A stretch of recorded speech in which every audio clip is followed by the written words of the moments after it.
Hey boys, have I told you about a brave man named William Wilberforce? He was born almost 200 years ago, and as a young man, he went into Parliament. That's the place where people make the country's laws, like a very big council. He became a member of Parliament when he was just 21. Now listen. At that time, a terrible thing was happening across the oceans. The slave trade. That means people were being captured in Africa, sold like property, and forced to work far from home. It was cruel, and many people knew it was wrong, but many others made money from it, and they fought hard to keep it. Wilberforce decided he would try to stop it.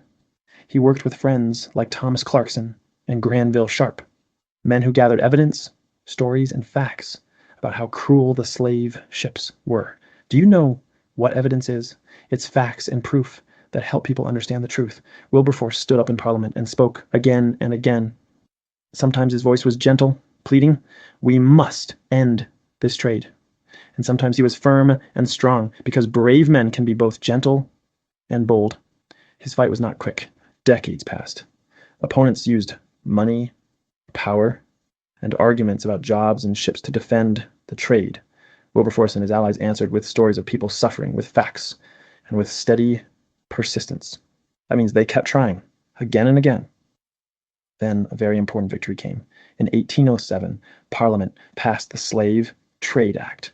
That law made it illegal for British ships to carry enslaved people across the ocean. It did not end slavery everywhere, but it was a huge step, a first great win in a long fight.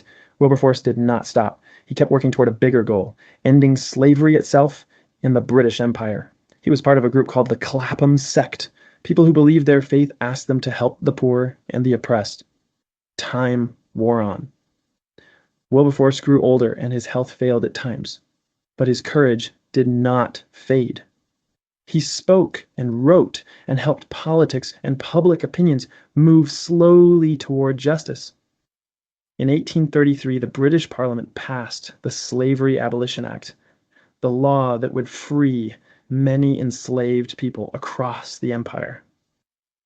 Wilberforce had worked toward this his whole life, but he died on July 29th, 1833, just weeks before the law received its final royal approval.